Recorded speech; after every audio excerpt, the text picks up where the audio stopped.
Tuna pact. Chhath पूजा में घर नहीं गए, नहीं जा रहा ना, मन नहीं कर रहा। अच्छा ईमानदारी से बताइए कितने साल हो गए दिल से खुशी से छठ पूजा मनाते हुए? कितने साल हो गए, याद करो एक बार।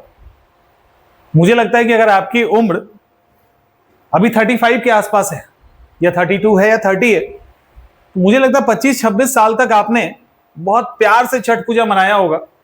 उसके बाद कभी असफलता, कभी ताने, कभी कुछ, और ये इतना प्रेशर क्रिएट कर देता होगा कि छठ पूजा में वो मजा नहीं रह गया, है ना ऐसा? तो घर जाके करोगे ही क्या? घर चले जाओगे तो सामने वाले को भी दुखी करोगे। आपके माता पिता डेफिनेटली आपसे खुश होंगे, लेकिन एक तो कसक है ना कि यार इसका सिलेक्शन अभी तक नहीं हो रहा। आप खुद अलग थलग पड़े रहोगे। ऐसा होता है ना, कभी गए हो गए? ऐसा थोड़ी है। इसके पहले कब गए थे छठ पूजा में? इसके पहले छठ पूजा में कब गए थे? 2 साल पहले। मन लगा था? अच्छा लग रहा था? आपकी मां छठ कर रही होंगी या आपके जो भी रिश्तेदार छठ कर रहे होंगे, आप वहां पे होंगे। एक एज निकल गया, एक दबाव, एक प्रेशर है। ठीक लग रहा था? क्या आप वहां पे जब थे तो आपके कारण आपके घर वाले बहुत खुश थे? आपके होने का खुशी एक अलग है, लेकिन साथ में जब भी वो देखते होंगे तो एक दर्द भी तो होता होगा ना, इसका भी हो गया होता। अपने लिए नहीं, आपके लिए। देखो, छठ पूजा मनाएंगे, अभी पढ़ाई पे फोकस कीजिए। छठ पूजा मनाएंगे, डंके की चोट पे मनाएंगे, लेकिन अगले साल मनाएंगे। ऐसे छठ पूजा नहीं मनाना कि जहां पे जाके भी उदास हो, सामने वाला भी कहे कि कैसा मनहूस टाइप का खड़ा है, क्योंकि आप एंजॉय नहीं कर सकते। आपका एक उम्र निकल चुका है ना, तो आप एंजॉय नहीं कर सकते। और इस तरह के तकलीफ को हम लोग बहुत अच्छे से समझते हैं। बेहतर यह है कि अपने आप को समेटिए। नहीं गए होगे, मतलब कदम उठेगा ही नहीं जाने का, ये सोच के कि क्या कहेंगे सब, या खुद भी आप चले भी जाओगे ना तो आप वो चीज फील ही नहीं कर पाओगे। छठ पूजा, दीपावली, ये सब त्योहार फील करने का होता है। जब तक आप अंदर से खुश नहीं होंगे, वहां जाके खुशी नहीं मिलेगी। और अंदर से खुशी अभी एज ए स्टूडेंट आपको तभी मिलेगी जो चाहते हो वो बन जाओ। समझ में आ रहा है? तो आप छठ पूजा में नहीं गए, नहीं जाने के पीछे कारण क्या था? पैसा? नहीं। नहीं जाने के पीछे कारण क्या था? घर वाले डंडा मार के भगा रहे? नहीं। खुद का कारण है, खुद की असफलता है, खुद का वो एफर्ट जो हमें करना चाहिए था, वो एफर्ट हमने नहीं किया। वो प्रयास में चूक कहीं ना कहीं हो गई।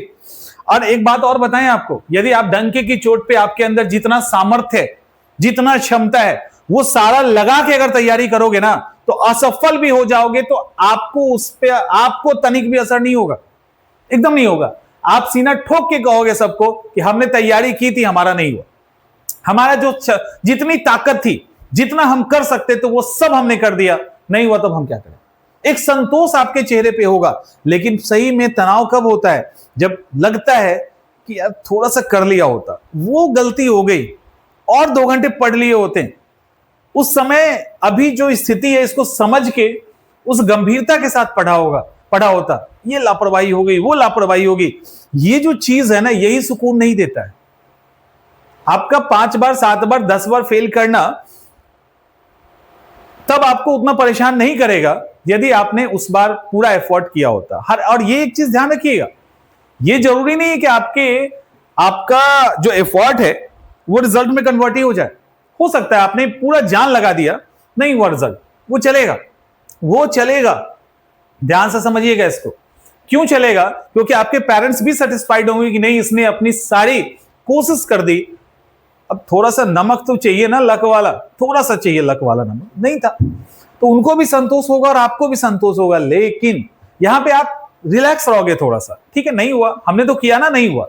लेकिन यदि आपसे गलती हो रही है तो वो आपको जीने नहीं देगा चैन से। कहीं भी रहो, जीने नहीं देगा। वो लाख आपके लिए छठ पूजा हो जाए, जितना मन्नतें और दुआएं मांग ली जाए, लेकिन यदि आपने कसर छोड़ी है ना, तो वो कसक आपकी जिंदगी भर रहेगी और उससे आप उबर नहीं पाएंगे। तो इस साल जो किया सो किया, इस साल कोई गलती नहीं। और हमने बोला है इस साल अपने सपने के लिए नहीं, इस साल अपने सपनों के लिए नहीं, अपनों के लिए तैयारी कीजिए। तैयारी कीजिए उन आंखों के लिए जो देखना चाहता है आपको सिलेक्टेड, जो देखना चाहता है कि आपने वो किया है, आपने वो प्रयास किया है। तो एक ईमानदार प्रयास कीजिए, रिजल्ट मत देखो कि क्या होगा नहीं होगा, एक ईमानदार प्रयास करो। और इस साल छठ पूजा छोड़ दो, ड्रॉप करो, क्योंकि बहुत सारे एग्जामिनेशन है, एक दिन भी आपकी कीमती है, डेडलाइन आ चुका है एग्जामिनेशन का। ऐसी स्थिति में आपका पूजा, आपकी पढ़ाई है तो पढ़ाई कीजिए, पूजा अगले साल करेंगे और एकदम जम के करेंगे। अगले साल दीपावली भी धूमधाम वाली होगी और छठ पूजा भी, और सब बड़े खुश होके आपके साथ सेलिब्रेट भी करेंगे। वो संतोष, वो खुशी आपके माँ बाप के चेहरे पर दिखेगी। जब छठ पूजा में वो अरग का सूप उठेगा ना, तो वो तनाव के साथ वो चेहरा नहीं दिखेगा, वो खुशी वाली चेहरे दिखेगी। तो वो आप ही को लाना है और आपको लाने के लिए पढ़ना पड़ेगा। तो नहीं गए, ये नहीं गए, क्यों नहीं गए वो आपको मालूम है, तो उस कारण को हटा दीजिए, ताकि अगली बार से बहुत कॉन्फिडेंस के साथ, ढेर सारी खुशियों के साथ और लोगों के साथ खूब एंजॉय करके आप छठ मनाएं।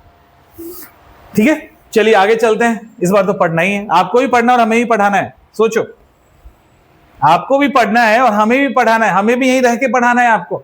आप मिस कर रहे हो छठ, तो इस बार हम भी कर रहे हैं, क्योंकि जब आप ही ठीक से नहीं एंजॉय कर पाओगे तो हम भी कैसे करेंगे। हमारे ऊपर भी तो तनाव रहेगा, हमारे ऊपर भी तो जिम्मेवारी है आपकी। सपने आप देख रहे हैं, पूरा तो करना है हमें। चलिए